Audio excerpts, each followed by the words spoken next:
And we're live. Hi, welcome to the Libertarian Party of Texas Candidate Highlight. I'm Amanda Gibbs. I'm the comms director, and my co host here is Nathan Polsky, and he does everything else in the party. Lots of things. And we have Darren Hamilton here, who is a candidate. I apologize for the casual wear. It's perfectly fine. No problems here. We're all libertarians. Do what you want to do, No right? judgment. I mean, we have seen lots of things by libertarians: boots on heads, stripping on stage. So a t-shirt's not a big deal. Yeah, well, yeah. All So right. Here to Darren, represent my team. Anyway, yes, uh, dear. tell us who you are and what you're running for. Okay, I am Darren Hamilton, and I am running to represent District 57 in the Texas House of Representatives. All right. Okay. And Anything where? else? What else do Yeah, you want? yeah. So where is Oh, District 57? so the district spans almost all of central Denton County, from Okay. the east side to the west side, except that it's kind of curves around to exclude the city of Denton, which says to me that this was heavily gerrymandered Yeah. for one specific reason. Yeah. Imagine So, that. Like they most are. gee, I wonder why would anybody do that? Yeah. All right. Well, so you are running for District 57. It sounds like it mostly is it all of it's included in Denton County, or is it also outside of Denton County? Yes, it is. All of it is inside Denton County. All right. Well, so that means you don't have to travel very far. Well, no, but I mean, it's a large-ish Hmm. county, and we have the area where I live is very suburban, but then there's the area that's on the west side of Denton, and that's most of that is rural. Gotcha. So, Gotcha. All right. So my question: a lot of us have our story of why we became a libertarian, what got us involved in politics, we just got how we found or heard about it. Darren, what's your mhm. story? Like, what got you? When did you first learn that you're a libertarian? And then what got you Oh, so good grief. involved that you said, you know what, I'm gonna run for office? Okay, And so the hold on, first, I do need yes, to say that Darren was the highest percentage He, vote getter I in recall all of hearing that. Texas I recall that was last time. 2022. You had the highest percentage. yeah, yeah, So, at least in the state, yes. yeah. All Tell right, us your but libertarian anyway, story. so so after I got out of the Corps, I was continuing to live in Los Angeles, and then the turn of the century came around, and it's time to vote again. Hmm. And I didn't like either of the candidates, so I decided to figure out. The internet was still kind of new, Hmm. and so went and I took a test, and it said you're libertarian, and I'm going, I've never heard of them. So I took a look at things, and then once I moved back to Texas, I was involved with the Libertarian. I started getting involved with the Libertarian Party right around Gary Johnson, right around that time, 2016, and I decided to foolishly run for Congress in 2020 because the incumbent decided he wasn't going to run for re-election. Hmm. And then I moved up here in 2021, and so I decided to see if I could get in the brand new district Hmm. at least something going. Hmm. All right. That's pretty much it. That's pretty much it. All right. Well, so in your current race, so for District 57, is it a two-way race, three-way Yes. race? It's now a three-way race. Okay. Now, when I ran last time, 2 years ago, it was just two. It was just myself and my Republican opponent. Hmm. And quite frankly, that's what got me the 34%. Either they were voting for me or against him. Hmm. Uh, Now there's a Democrat in the race, so and he's a kid, and so there goes my chance at the youth vote. But the incumbent is running, and so it's a three-way race. Okay. All right. So then you've had then experience with your Republican opponent. Um, what So, really some experience. So what really sets you apart from the Republican opponent, you're the incumbent, and this new kid who's running as a Democrat? you mean besides the fact that I'm a libertarian? Besides the fact Okay. that Well, yes. Well, based on what little I know about both of my opponents, hmm I'm the only veteran on the ticket. okay. So they're not going to be able to challenge me on veterans issues. hmm My wife works with the unhoused here in Denton County, so they're not going to be able to challenge me on unhoused issues. hmm We're both members of a board of a local community garden, so public engagement is out. And I'm a quick study on almost every topic, so it's unlikely with a little advanced preparation that they'll be able to trip me up on anything that is of a significant issue here in the district. Other than that, they each have the bottomless coffers of their party to advertise and buy advertising time and materials. So that's pretty much the only major advantage that I can see that they currently have. hmm So what I'm trying to do is use social media to get the word out. This is what libertarians about. This is what I'm about, and I'm running to represent everybody, not just people of a specific party. Right. And I think we've had a lot of candidates this year have said that the the paper stuff, signs and stuff like that is just Hmm. they're not seeing the ROI on those to getting in front of Right. so many voters, and that social media really is Hmm. the forward movement there. Amanda's smiling Right. because she has some influence on that. Well, of course, she's I, an influencer, I but still like my paper. yeah. Well, I like paper too. I mean, come on. I guess you could call one of the elder Gen X because I'm within the Gen X group, but I'm like early on. But yeah, I still like the paper, but the social media is definitely helping, especially because I don't have the kind of budget that these other guys do. hmm So Yep, definitely. everything I'm trying to do is take advantage of the free stuff. Yep. Yeah, free stuff, and then also you can do very affordable advertisements on on Twitter and Facebook and some of the different platforms. Sure. If I had money, yeah, sure. Maybe we should get you to talk to Lars. Yeah, maybe. But he's probably got bigger fish to fry. So Never know. I am still yeah, on his team. I don't know. She's got him on Yeah. speed dial. Do. Ah. So tell me about your everybody's got when they run for office, they've got a platform that says here's my key priorities. Darren, what are your Hmm. top priorities? Um, Gosh, I think the biggest one that I'm trying to do is to point out to the people in my district that there is somebody else Hmm who's not an old party Right. candidate, somebody else running on their ticket that they can vote for. hmm Now, like I said, I'm trying to get social media so that I can get the word out. This is what libertarians are about, and this is what I personally am about. Um, but I want the people of the district to know that what the libertarians stand for, instead of having them rely on whatever horror stories the old party adherents have been telling them about libertarians. Oh, they're scary. Well, I am scary. I'm a Marine. But the idea of when they step into the ballot box in October or November, that they have a more accurate idea of what each of their candidates stands for on the issues that matter to them. hmm Great.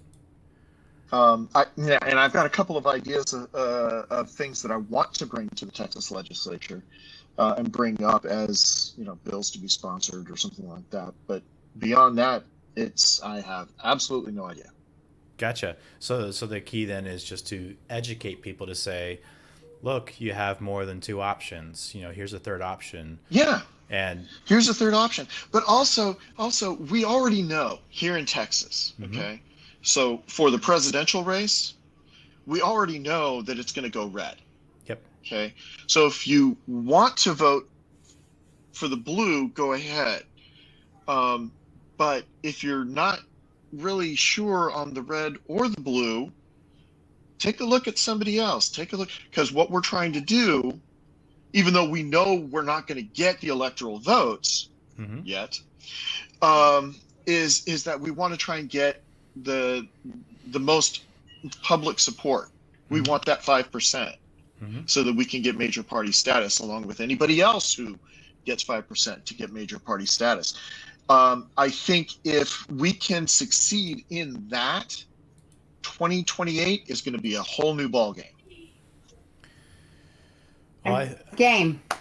yeah, I think regardless of what happens in this November, 2028 is going to be a whole new ball game. Yeah, I agree. So, in your current run, and let's say the winds are in your favor, and Darren Okay. wins his state seat. How do you plan Well, it's on? happened. It has happened, yes. So, It has happened.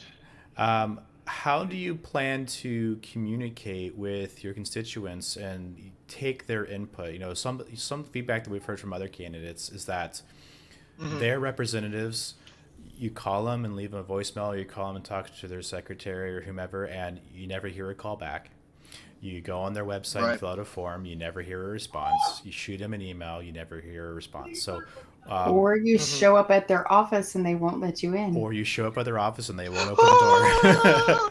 Oh no, a constituent! I don't want to talk to you. So how do you plan on actually representing your voters? I actually am under the opinion that social media and I are going to become very enamored of each other. Okay. The primary idea that I have, especially because, obviously as a libertarian, we don't have the kind of budgets that the other parties Right. have. But the primary idea of social media is to get information out quickly, Mm-hmm.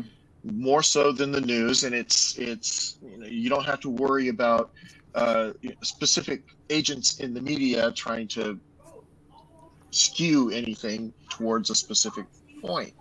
But yeah, I think social media is probably going to be the big one, because if I put out a video and say, okay, so here in the state legislature we just opened up a bill to change how the electoral college allocates its electoral votes, and I wanted to let you guys know about it, so here it is. And tell your friends, tell your family, tell anybody here in Texas. Yeah, and that's So yeah, social media, let them know. and since you're in Dayton County, you've got UNT up there. Is Yes, so you'll have a that lot is of actually outside my district. it's outside your district. That I'm assuming that's the It's gerrymandered spot.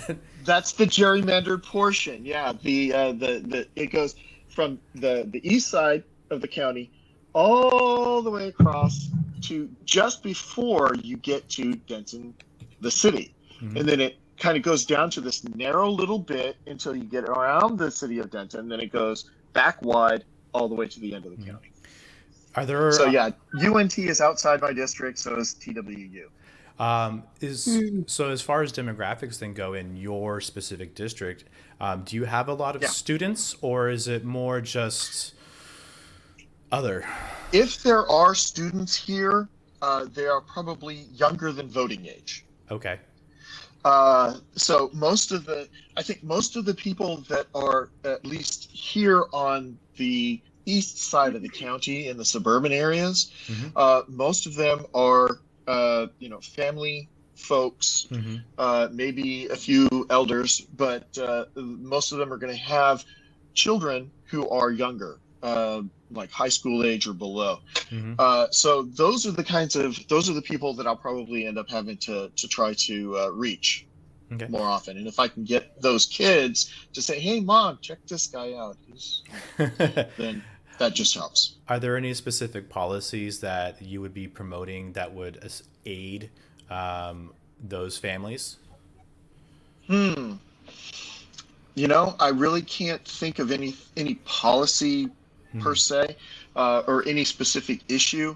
The videos that I've been doing lately, most of them have to do with these are the ideas, this is the issue, this is what the one party thinks, this is what the other party thinks, and this is what we think. Mm-hmm. And I'm autistic, so I'm not going to sugarcoat anything. Mm-hmm. And so that's what I'm trying to get out is the word that, hey, you can choose something different, especially if what you want matches what we are trying to provide.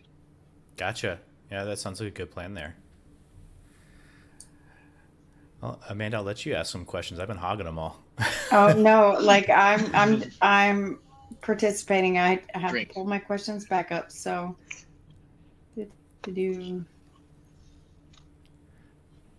Oh, I like this one. Can you share your approach to building support from all parties and working across party lines? Okay. Well, here's the advantage. As a libertarian, I'm not beholden to either of the old parties or Mm-hmm. their rigidity in their stands on specific issues. If an issue comes up, as somebody outside of the two-party system, I can approach pretty much anybody who I think would be able to help me or help the people in my district get something through the legislature. Mm-hmm. I'm not limited to the Republicans or the Democrats or the Green Party or the Independents. I can ask anybody. So that's the coalition building that you're talking about is finding those particular congressmen, I guess, Mm-hmm. who would be open to hearing the idea and saying, hey, sign on. Yeah. Let's go make this work. Yeah.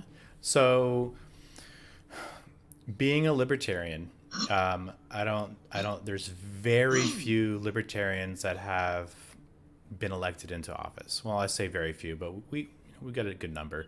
Fair enough. But compared to the old parties, it's a very few number. So we don't have the pleasure of having career politicians. We don't have the pleasure of Correct. having libertarians that they go through college with the sole intent of becoming a politician and then going straight Becoming a into politician. it. Right. So where was I going with this? I had a whole thing teed up. Right. So being that, what sort of experience, if any, would you bring that a career politician doesn't have to your seat? Absolutely nothing. Which is probably a good thing. Yeah, well, I mean, I wasn't a military officer. I was just an enlisted man. Mm-hmm. I don't have any academic degrees. I'm an autistic, and I've never held political office before. So everything that I am says you don't have the experience to be well suited to this role. Except because I've never had a political or held a political office before, I'm not jaded. Yes. I'm not jaded by the political gamesmanship. Also, because I'm autistic, I'm not going to be one to waffle on issues. I'll tell you what I think. Mm-hmm. And even though I don't have an academic degree of any sort, I am a verified genius with partial eidetic memory.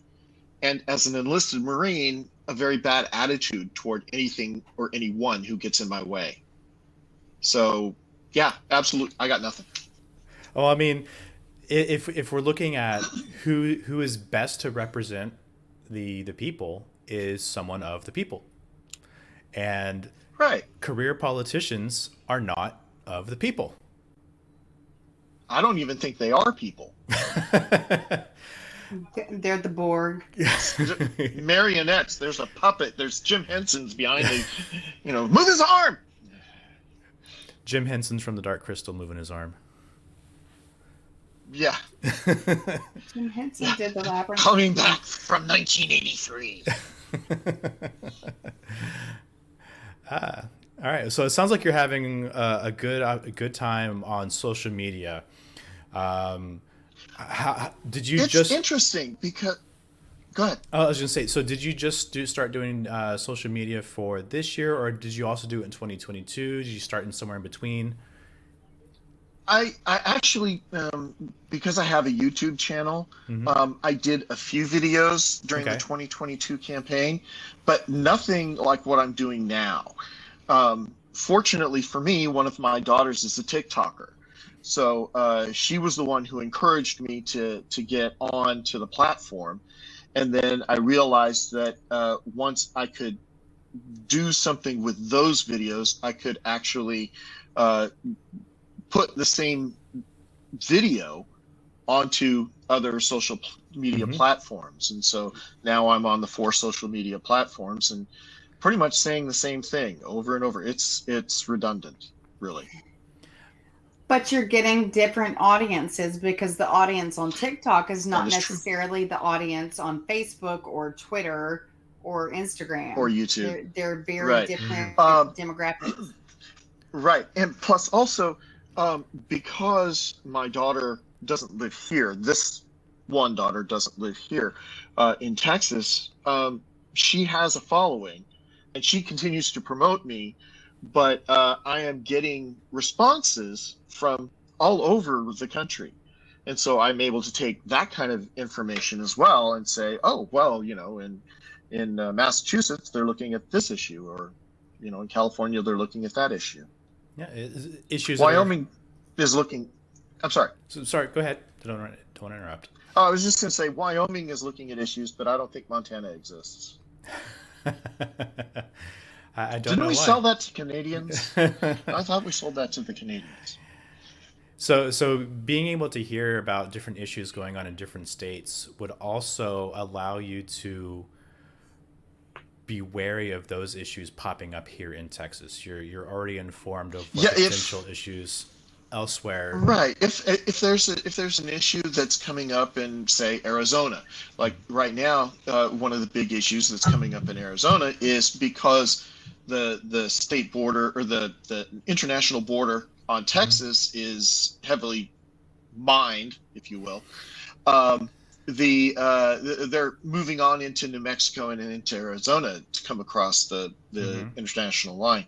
So yeah, we're obviously you want to keep an eye on what kind of things, if that's something that is an issue that you want to address. Yeah, you're going to have to want to go where or look where those things are happening.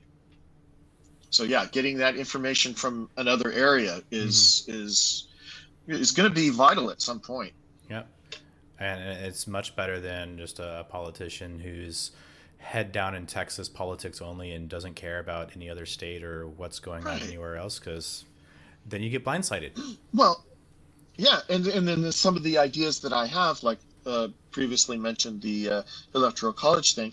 If we can get it done here, then we can get it done in other states as well. Hey, it worked in Texas, so let's.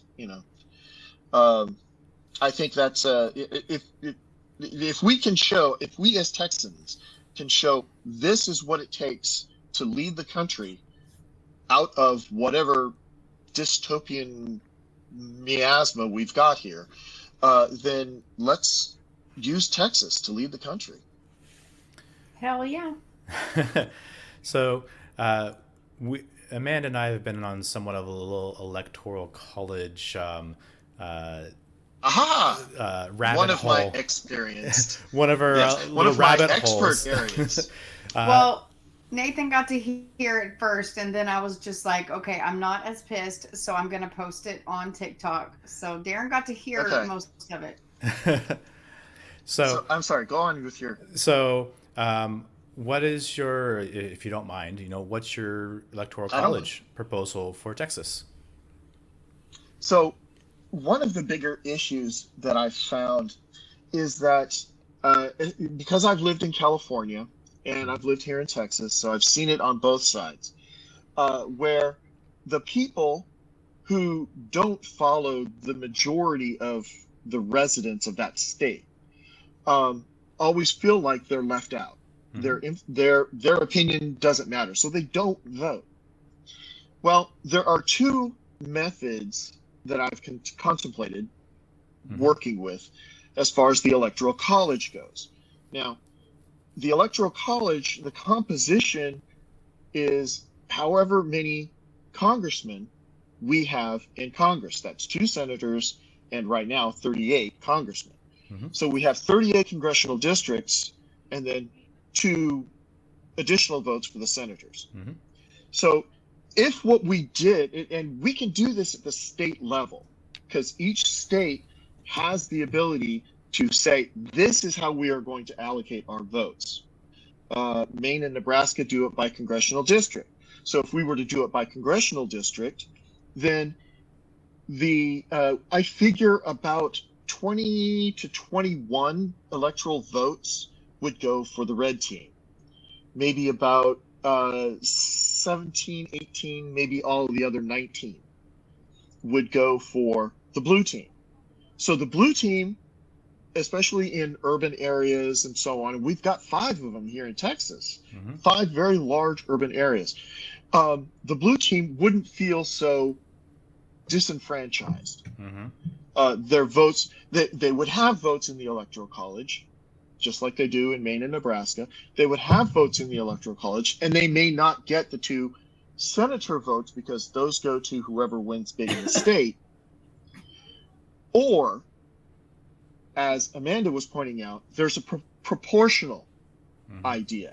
So we allocate 40 of our 40 electoral votes proportionally. Okay, did the red team got 52%? Okay, so they get 20 of the votes or 21 of the votes. And then the blue team got so many, and that they get so many. And the gold team got, 10%, so they get 4 of the votes. Either way, the point of trying to do that is to show the people who don't vote with the majority that their voice and their vote still matters. Yeah, so then that would mean that during a presidential election that Texas isn't giving 40 electoral votes to whichever party wins the majority automatically in Texas. They would give a proportion vote, whether it's congressional district or just based on the percentage of whichever party gets what.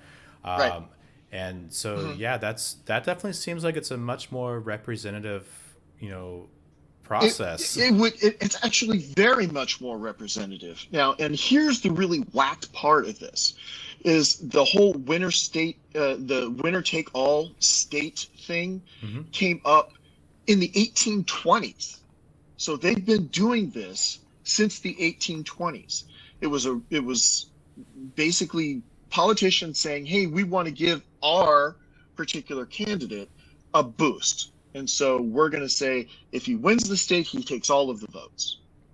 And that's how it started, and it's continued ever since. And only Maine and Nebraska have had the balls to change it.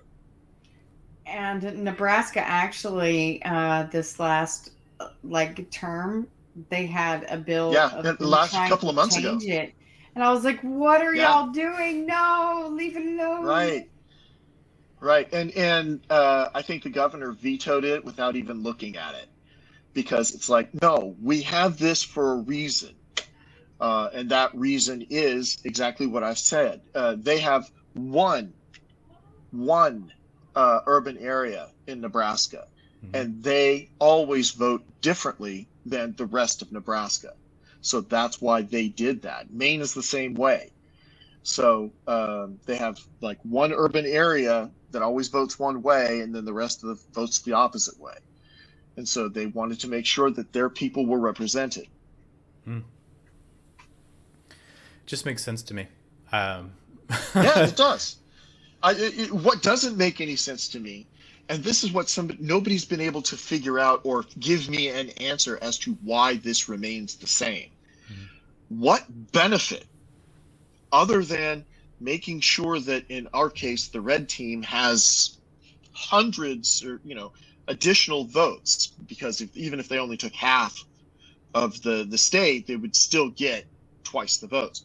What is the benefit to the whole winner take all rule that most of the states have? The only thing that I can think of, The only reason that I can think that they still do this is party politics. I mean, that was what I said. The obvious Yeah, answer is for the party to maintain Yep. control. control. Yep. It makes it easier Yeah. for whoever is running for president or vice president to only cater to Well, half the state. well, not even that. Is that whoever is running for president or vice president, whether it's on the blue ticket or on the red ticket, um, knows that they don't really have to come to Texas. It's going to vote red. Mm-hmm. So we as Texans are not part of a battleground state. And so what those presidential candidates, at least over the last several cycles, have been doing is focusing on those battleground states, those 5, 6, maybe 7 states where it's not always red and it's not always blue. So we have to go in there and make sure that we get their vote. Mm-hmm. And that's where they concentrate on. They don't, the blue candidates don't even bother going to California anymore, except to suck up for donations. And red candidates don't come here to Texas except to suck up for donations. Well, do you think, Or photo ops at the border. or photo ops at the border? Yeah, there is that, I guess. Well, But that's only a recent issue. yeah. Do you think then, though, with all the migration, and I'm not talking from outside the U.S., I'm talking about people coming into Texas from California, from New York, from other states. Do you think that, Chicago. right? Do you think that could potentially turn Texas into a battleground state? No, No. no, I don't.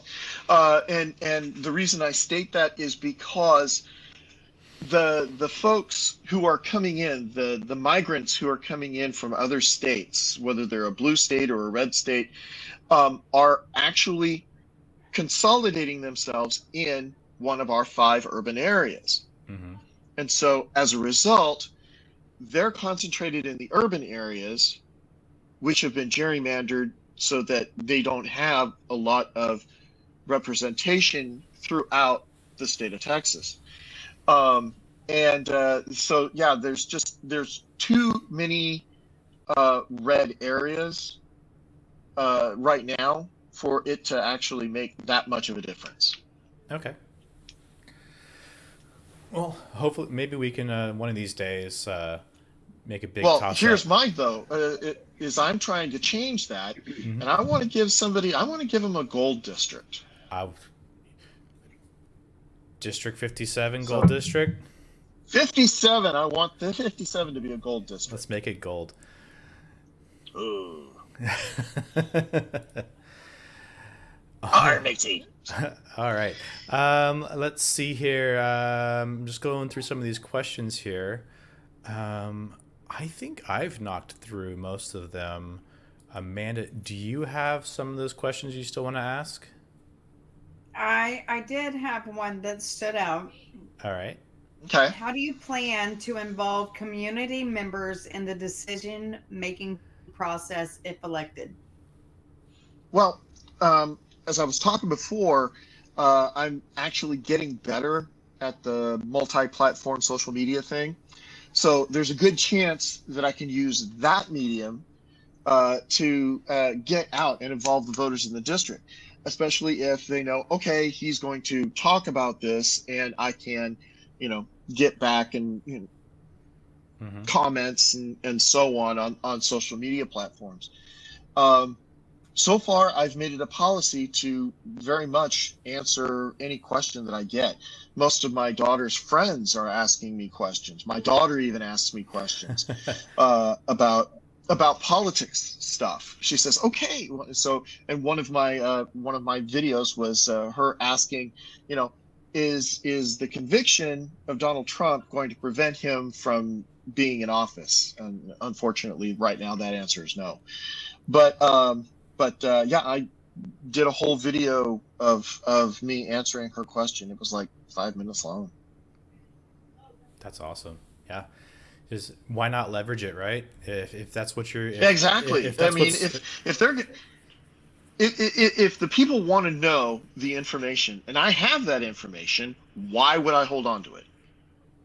somebody commented, "Thank you for not gatekeeping," and I'm going, "What's gatekeeping?" And then my daughter told me, and it's, oh, okay. Well, there's lots of gatekeeping typically within the LP.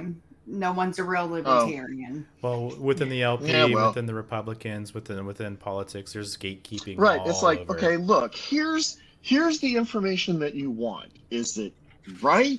Go find out for yourself. But now you have something to look up. Mhm. All right. Was that your last question, Amanda? Um, Hang on, let me browse the list again.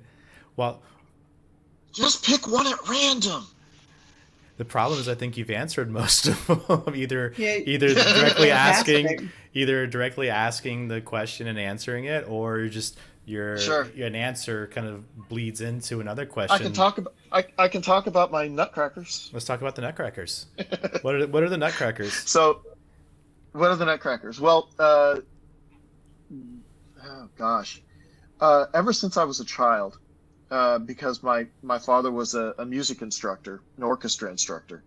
I've always had this thing about classical music, and in the one case, especially around Christmas time, it's the Nutcracker, the musical, the ballet. And so, right after Lee and I got married, and my parents live in Houston, so we went down to Houston for the holiday, and we went to see the ballet in Houston. And I got this little tiny Nutcracker ornament, and it's up there somewhere. But then my wife, the following Christmas, we ended up going to a nativity display at our local church, and she started collecting nativities. And so, as long as she's collecting nativities, I'm collecting nutcrackers, and she's actually provided most of these. So, Oh, that's sweet of her. That's yeah. awesome. So yeah, so that's my Nutcracker collection. I've got let's see, so there's Darth Vader, and I've got a couple. There's a Halloween one over there. Um, there's a Sherlock Holmes up at the top. Up at the very top up there is my Marine one. That's the first one she got me. Awesome. He's a Marine in dress blues. So your plans on continuing the Nutcracker collection and getting more spaces on the walls? It depends on how much room I have left on the wall. I mean, Oh my gosh, what they if used to be. someone made you a libertarian nutcracker? Well, it would go on the wall or in my office, especially if my office is now going to be in Austin, and so it would go in my office. I Sounds mean, like I know a woodworker. I know a graphic designer. Woohoo! Boy, I'm just getting offers all kinds of places, aren't I? We're like offering up more work Yeah, hey. on each other. I know it's a guy. What knows a guy? $50 in a case of Corona. All right. Well, do you have anything else you want to bring up? Anything else you want to let your voters know, or anybody else watching the video, either in Texas, outside of Texas? Or if they want to give you No, money, I really where can't. they can do that. Well, see, that's the thing. I am working on a very low budget, and I'm doing that deliberately. Okay. Okay. What I'm hoping is that anybody who sees what I've done, Mm-hmm. and if I am in any way remotely successful, they will be able to know that they can do it just like I did without any money. Mm-hmm. They don't need the bottomless coffers of one of the two old parties to get the message out, to understand or to present to the voters that, hey, there are people out there who aren't beholden to the old parties, who do actually want to help, who do actually want to represent you and your interests and what matters most to you, regardless of your political ideology, your religion, your social standing, what have you. There's somebody out there who wants to represent you in the Texas legislature.